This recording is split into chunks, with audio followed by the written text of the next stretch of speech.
अरे पहले सुमरा गौरी गणेश को राम हो सुमरा अयोध्या हो महादेव सुमरा जोरी कैलाशपति को लियो बचा रंग बलि जी के नाम थोड़ा हो सुमारिए भैया बना कंजाली को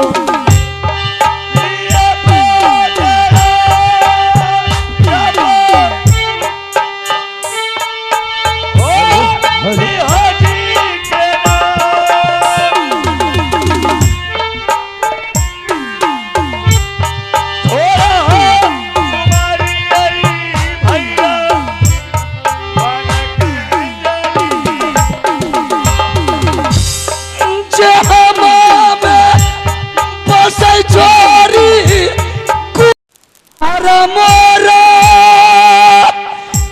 लगे जोरी सरल पिताजी के नाम लागे राजा जा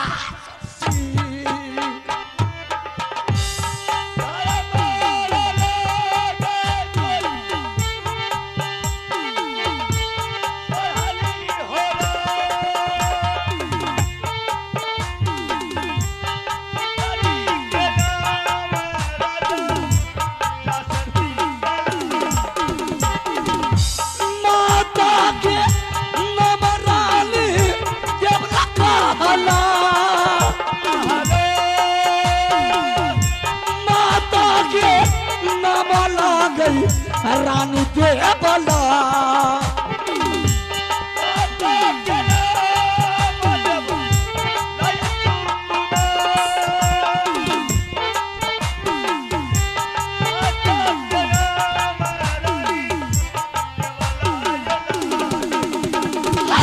बाराबाद नाम पीता सासर जिम्मेदार हो पिताजी राजा जा सकसी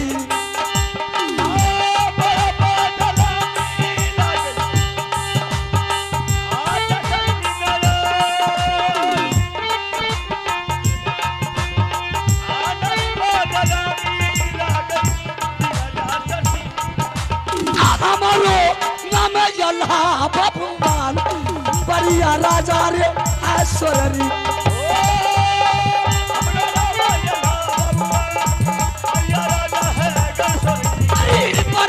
चाल बराबर चाल घरी ना जुमा जोरी ना पल गुजरे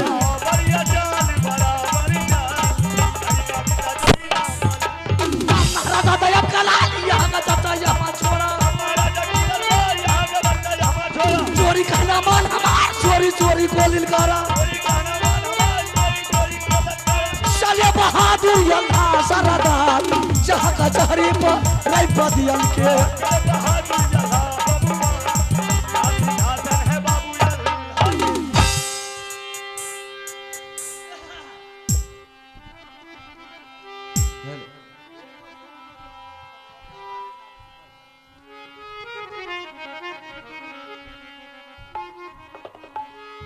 माया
ससुरार बसाई छी हमें हे सोर हाली के रात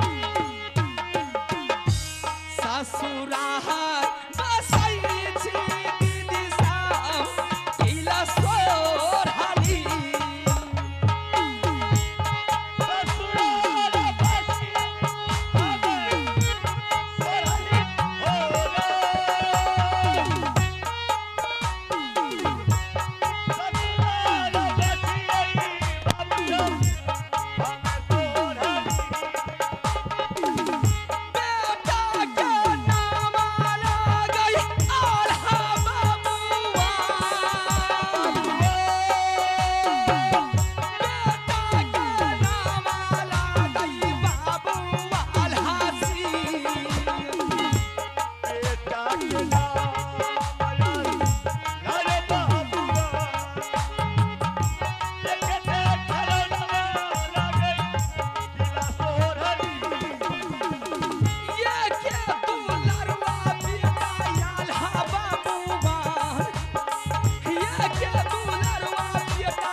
मेरी नैहर उड़ियल किला है और भाई साहब का नाम मामा माहिल सिंह है।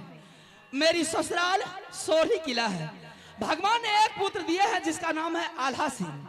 आगे की समस्या मैं आपको बताती हूँ।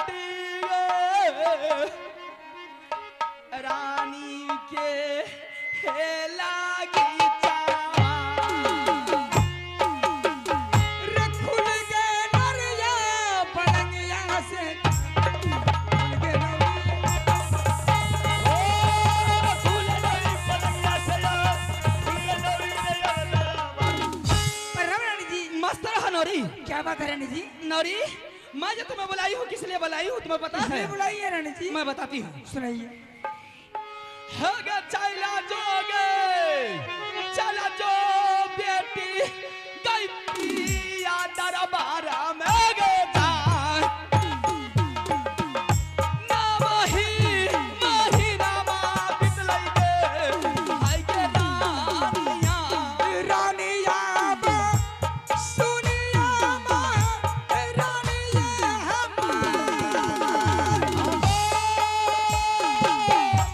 सारे ये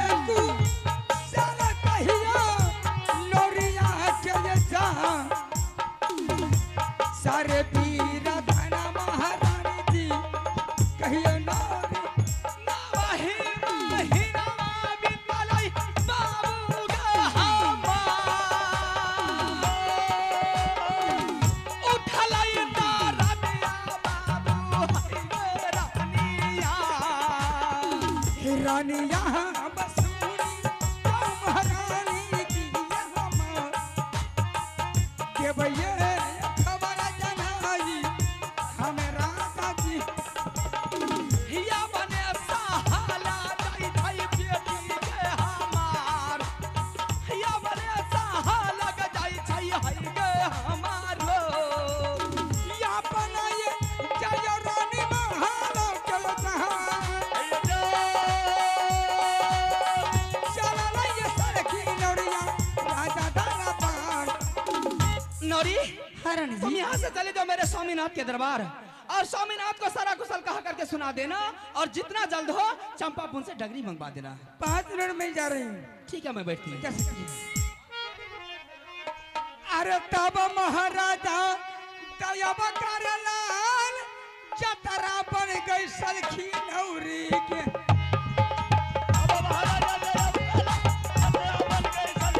एक दुर्गा मैया की दरबार यहाँ दरबार यहाँ हमारा मैया काली है दरबार हरे नबी का बल चुमके नरिया बना बना चुमके नौरी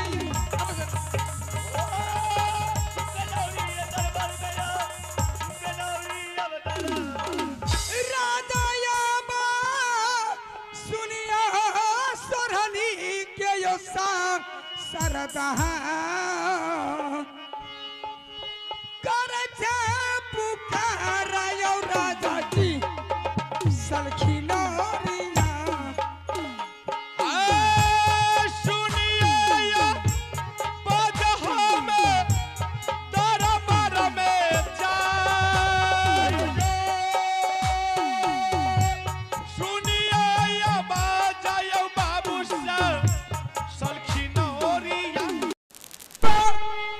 सुनिया हे यो सरहली के सरदा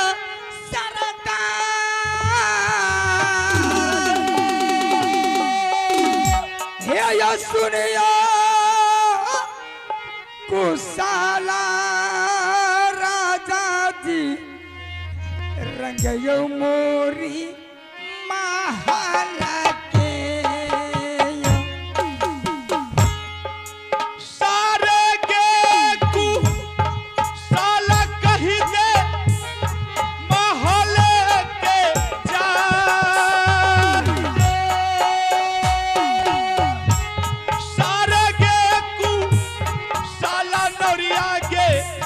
कही दे महालई के करता के मारल रानी व्याकुल बनिया आ गई में करता के मारल जी हयो महला में ए डॉक्टर मंगई बोगे नौरिया तारा बारा में जाए क्या हो गया नौरी तुम्हें तारा बहुला जागे नौरिया हम गे तोहरा आगे आई बच बहादुर उठ रानी जी जय जा बच बहादुर दिया यो राजा उठल रानी जी सारे गे साला कही दे राजा जी का जाए सारे गे कुशाला गे नौरिया कहे जा सर सिंह अयो महाराज अरे तुम्हें क्या अरे तुम्हें क्या हो गया कोनो हमरा दर्द नहीं उखरल यो क्या तुमको दर्द नहीं हो रहा था नहीं महाराज हमें कोनो दो आदमी से हमरा दर्द है बताइए हम तो सोचे कि नौरी को दर्द उखड़ गया मैं डॉक्टर को बुला करके इसका इलाज करवा नहीं नहीं महाराज हमरा ने दर्द है ले नहीं बुझलिए आप रानी जी ने छथिन हवेली में हाँ उनका बचवा के दर्द भरल से रानी जी दर्द मारल व्याकुल छथिन से उनका लिए व्यवस्था करियो नौरी तो इसके लिए तुमको मेरे पास आने की क्या जरूरत था तुम यहाँ से फौरन चला जाते और चंपापुर से चंपा डगरिन को बुला करके महल में हाजिर कर देती नहीं यो महाराज ये कान्हरिया रात जलानी वाला जात महाराज जाने छिए हाँ बोलो। कोसी बेल्ट छिए जते नारायणपुर के छौरा यार से लफवा एक नंबर के गुंडा महाराज भै सके छे राजा दे 30 ने 35 क्या दिए। नहीं नहीं नौरी, ऐसी बात नहीं है। अगर इस तरह की बात है तो मैं तुम्हारे साथ मंत्री को लगा देता। मंत्री जी हाँ। अहाँ के मंत्री एक नंबर के लफवा है। क्या हम उनका साथ नहीं जाओ। ए, पागल हो गई हो? मंत्री तो कितना सीधा आदमी है, तुम बोलती है कोई लफुआ है। नहीं महाराज अहाँ बजाबियो ने हमें अहाँ का सुना दीजिए केहन लफुआ छै। अच्छा तो ठीक है, मैं बोलता हूँ। मंत्री, ए मंत्री। प्रणाम प्रणाम महाराज। ए बेहुदा कहीं का, प्रणाम ऐसे किया जाता है? तुम अपने पैर को छू करके प्रणाम करते। प्रणाम प्रणाम महाराज। आनंद रहो मंत्री। हाँ मैं तुम्हें इसलिए बुलाया हूँ किस लिए? कि आज तुम नौरी के साथ चले जाओ चंपापुर और चंपा डगरिन को बुला करके फौरन अपने महल में हाजिर कर दो। ठीक ठीक ठीक है। चल गए। चल। हे रे छोरा हाँ, हम बोल। तोरा साथ नहीं देबो। से किया गए आए के लिए तोरा साथ में डर है यो। मेला नहीं घूमे बुझे महाराज। मेला घूमे वो चल गए। महाराज जी इनका साथ किया नहीं जेबे अहाँ के पता नहीं है। महाराज जेठ मास रहे सुनलिए हाँ हाँ बोलो। अपन भगदैया बगीचा कते रह के फुलवारी बहुत बड़ा है। महाराज हत्था टटा के टिकला भए गेले। ए हट, ए बोलने दो। देख लिए महाराज देख जे बोला दे जे पद बाग पता हमरा ए रट्टी मांग बेटा आगे आगे भर दे लगा। अरे हरामी, तुमको देखा ही नहीं देता है? पागल कहीं का। महाराज ना बुझलिए हाँ। जेठ मास रे महाराज मेघ लगा दल के पूरब से ऊ घटा महाराज। अच्छा हम कहलिए कि अगर राजा साहब अगर बगीचा में आम टूट जेते कोई बीछ लेते हमरा से बिगड़थिन आई लगे हमें सोच के चल दिलिए। जब कुछ दूर जाए छे महाराज हमरा खियाल आवे जा अकेले नहीं देबे मंत्री के साथ क्या लेबे। अच्छा तो महाराज गली एकरा उठबे ने ती माल डाल के खिला के फुसकार में सुतल रहे। ठीक है कहे या भूसा में घुसिया रहलिए। चुप रहो। एकरा चुपे चाप घर पर चुट्टी काट लिखते मंत्री को अरे बात अखन तक लहरै छे। महाराज की कहब पहरे पूर्वा हवा। अच्छा हम जा रही आगा आगा ई छोरा जा रे पछा पछा। हाँ, तो क्या हो? हमरा कहते हे गनौरी तू आगा से बचाओ हमें जावा। अरे पागल हो गए? नहीं बुझे मेरा जना ई छोरा हमरा धक्का मार रे आगे बतबे नहीं छी। अच्छा बता रहे थे, चलो कोई बात नहीं। सुनिए महाराज हाँ। हम कहले किया रे कई अब हरे पूर्वा हवा कहे जे हे गनौरी तोहर तो बारी खरे न मां कहि छी। हाँ ठीक है कहे छे बारी में खड़ा है न मारे छे। तुमको पता है ना कि नौरी बानी है नहीं सब। बुझलिए महाराज हम तो नौरी बानी सीखबे करिए। हाँ। आज संजोग बिहान में बाल बच्चा के ले छिए पैसा सब क्या दल के बात सही आई नहलिए ने आए लेके कन्ना मां के देते हैं कहे छी।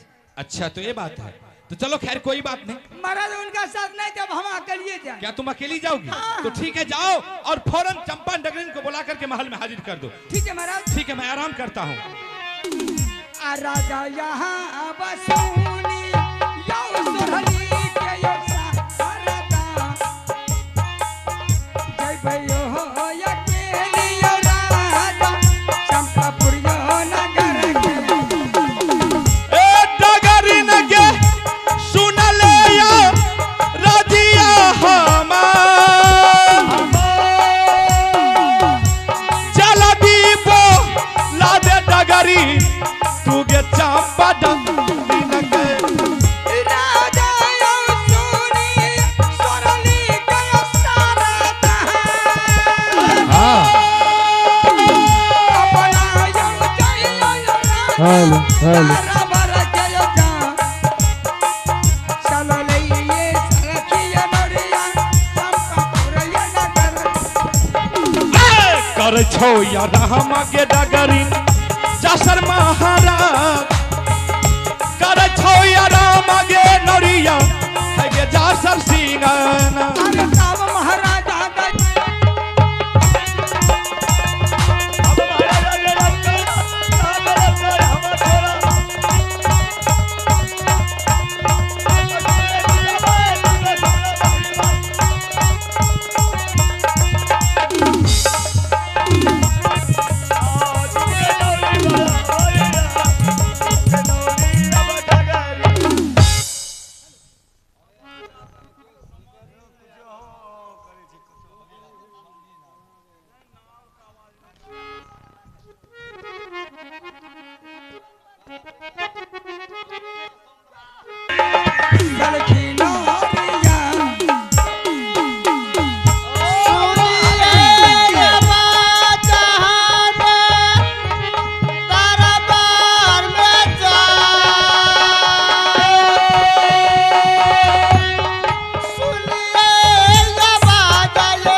बारा जे है बिना महे गए भेल डगरीनिया गए बहिन गए मोर बारा जे बिना मदा डगरीनिया भेल रंग गए सब ये बिरतन मातैया के जान सब ये बिरतन मातैया आइले डगरी सुनाले कुशल गई दग नौरिया जगता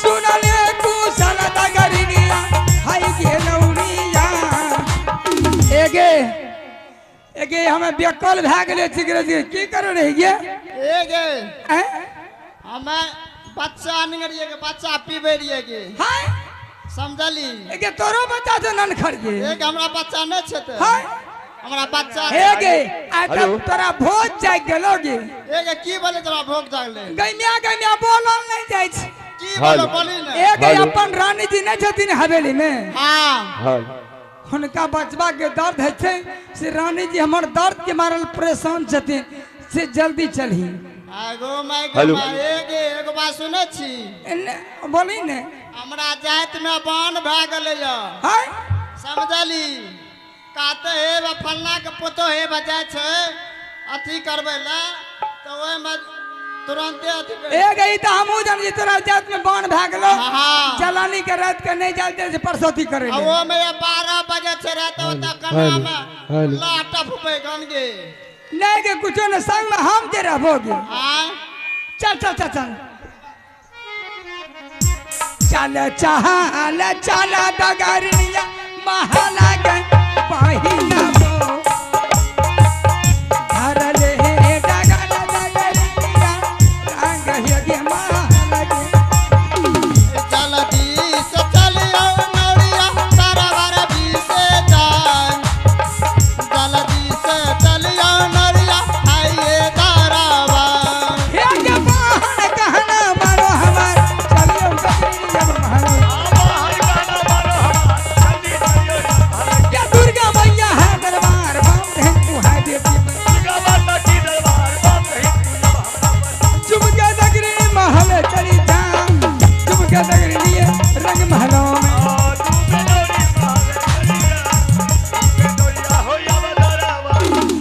रानिया बा सुनिया महारानी ये हमार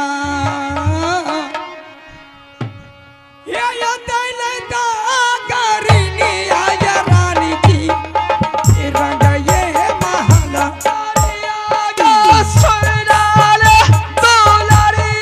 बाबू गई मो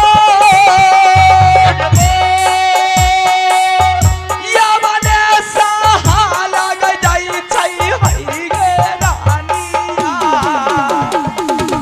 कल जोहरी मिलती करिए महारानी की करियता